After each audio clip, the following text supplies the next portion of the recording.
Part 2. അപ്പോൾ നിങ്ങൾക്ക് അറിയുന്നുണ്ടെങ്കിൽ നിങ്ങൾ എന്തെങ്കിലും ചെയ്യണം. എനിക്ക് അറിയണ പോലെ ഞാൻ ചെയ്ത് വെച്ചിട്ടുണ്ട്. ഇപ്പോൾ ഇവിടെ അമർത്തിയ ഇത്രേ പോകുള്ളൂ. നോക്കാം അങ്ങനെ പൊന്തി വരും. ഓക്കെ, കുഴപ്പമില്ല. ഇനി നമുക്ക് നമ്മുടെ സ്വന്തം ഫെവിബോണ്ട് വരിക. ഇപ്രാവശ്യം ഫെവിബോണ്ട് വാങ്ങി. പശ നല്ലോണമുണ്ട്.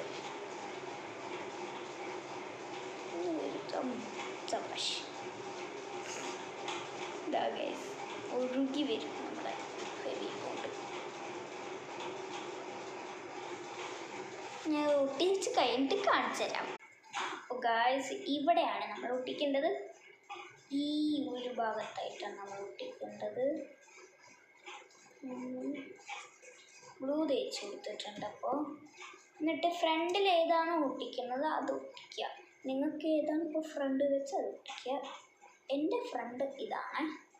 ഫ്രണ്ട്സ് അല്ല, ഫ്രണ്ട്, FRONT.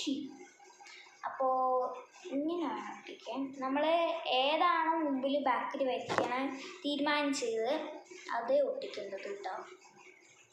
തെറ്റിയോ മറ്റോ ഒട്ടിച്ച ഞാൻ കറക്റ്റ് ഒട്ടിക്കരുത്. അത് പറഞ്ഞിട്ട് നിങ്ങൾ ശരിയാക്കിയിട്ട് ഒട്ടിക്കരുത്, അല്ല തെറ്റിട്ട് ഒട്ടിക്കരുത്.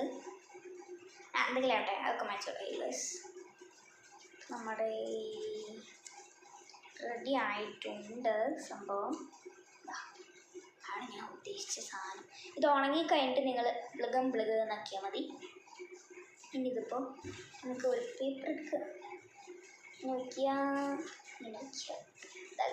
അടിപൊളിയായില്ലേ? അത് കുറച്ചിനെ വീഴും. എന്നാലും നിങ്ങൾക്കിത് എങ്ങനെയാണോ ഇടാൻ അറിയുന്നത് അതുപോലെ ഇടുക. ഞാനിവിടെ ഉള്ളിൽ കയറ്റിയിട്ടാണ് ഇട്ടിരിക്കും.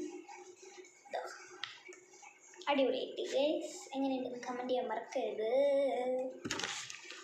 നമുക്ക് അതിൻ്റെ ഒപ്പം എന്തെങ്കിലും ചെയ്യാം. ആ പേപ്പറിൽ, ഈ പേപ്പറിലപ്പോൾ നമുക്ക് എന്തെങ്കിലും ചെയ്യാം. ഇന്നത്തെ വീഡിയോ ഇത്രയേ ഉള്ളൂ. Bye bye. ഇതിലൊന്നും ചെയ്യുന്നില്ല. എന്തായാലും ചെയ്യാൻ തീരുമാനിക്കുന്നുണ്ടെങ്കിലും ഞാൻ വീഡിയോ എടുക്കാം. അപ്പോൾ ഇന്നത്തെ വീഡിയോ ഇത്രയേ ഉള്ളൂ. Bye bye.